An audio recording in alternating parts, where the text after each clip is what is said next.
Picture this. You're at your desk, staring at a blank page, trying to come up with the next big idea. You're a business owner, an entrepreneur, maybe a marketer, or even a CEO. The pressure is real. Everyone's asking, what's your next move? But here's the thing, coming up with a truly great idea is hard. Why?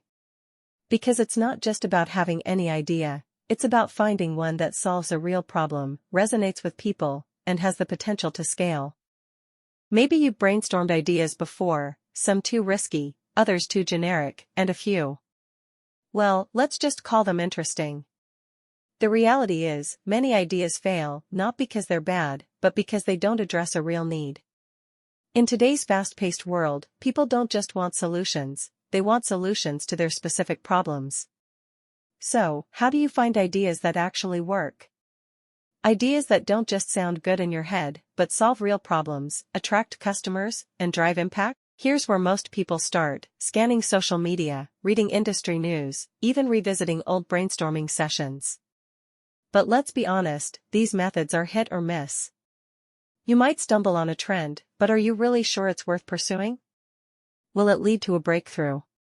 Or just another dead end? So yeah, what you want to first do is go to canva.com and then you can create a custom size. So since we're trying to create a whiteboard animation video and we're going to post this on YouTube, you can select the size for video. I think it's usually 1920 to 1080, so somewhere here, or you just go and select the one for the YouTube video here. Great. So what we are going to do is we're going to create the pictures for which we're going to animate. So let's say I have an idea for the first scene of my video being, I want to talk about a CEO, entrepreneur, marketer. What you have to do is you go to elements, and what we want is a sketch. We want the sketch type for any of our graphics, all right? Because this is a whiteboard animation, so you want something that, that's similar to it. So let's say I have an idea I'm talking about an entrepreneur. I'm going to select her.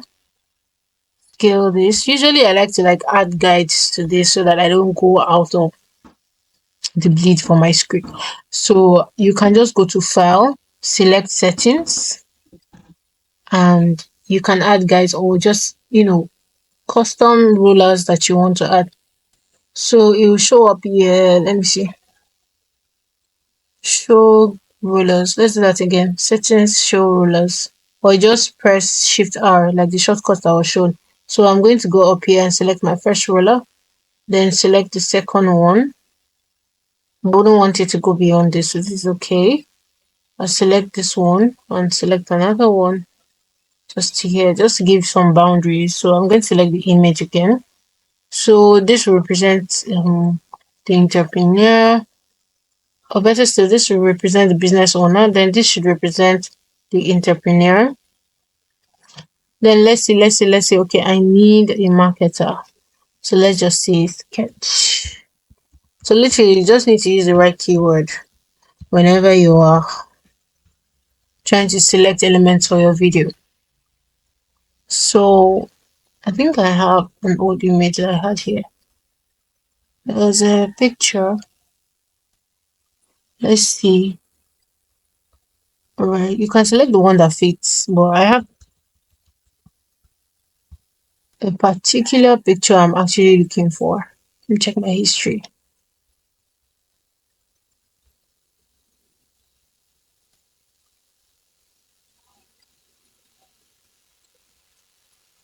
Alright,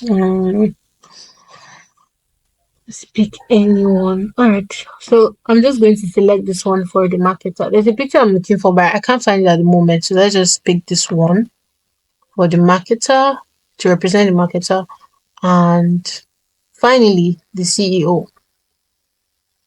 So just scale this. You don't want them to overlap into each other so that there's space for all the animation and drawings. I'm going to go back here, select CEO here. Make sure you give enough spacing between the elements. All right. So there you have it. Then you can name this. Let's say this is our scene one for the video. Whiteboard animation scene one.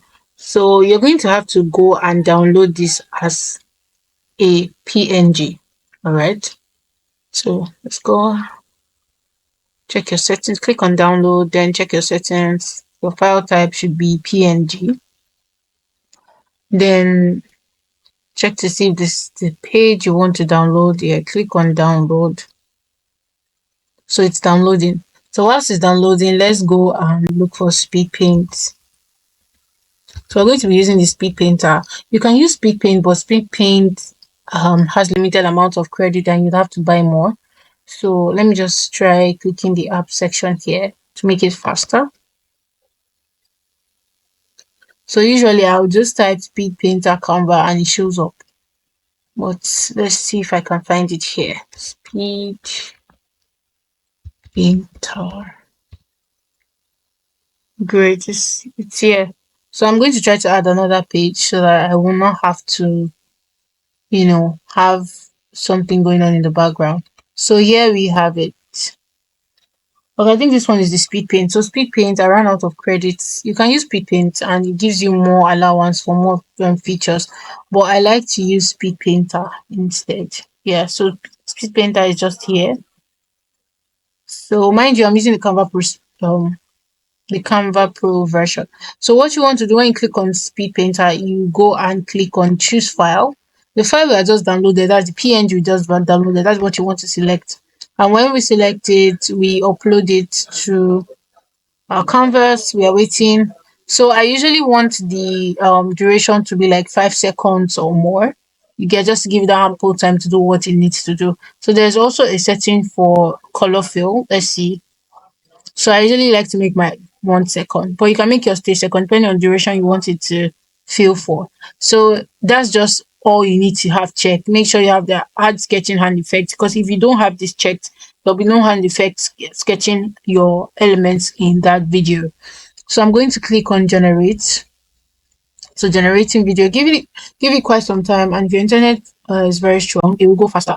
So yeah, it's just loading up and give it some time. Okay, let's see what happens. All right, awesome. So next thing you want to click is add to design. So it will take the video and it will lay it on the canvas that you have here. So let's go. So here, after that, you can now zoom in and stretch the video to the boundaries you want. Since the size here we already have is for the YouTube video, you can stretch it to the end as much as you want, or you can follow your boundaries that you had created. So whether or not you zoom it to the size of the video or you zoom it to the size of the boundaries you're giving, it still works fine. So I'm going to try to arrange this to the size that I want. Okay, the ruler is in the way. Okay, all right, let me just zoom it to the entire page. Yeah.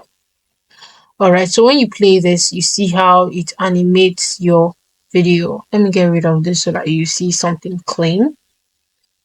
Settings, or you just do Shift R and the ruler disappears. So I'm gonna play. So check this out. Isn't this wonderful? So you can try this, when presenting your videos you want to present your videos in a more engaging manner. You can try this to present your videos in a more engaging manner. So subscribe for more. Bye. Yeah.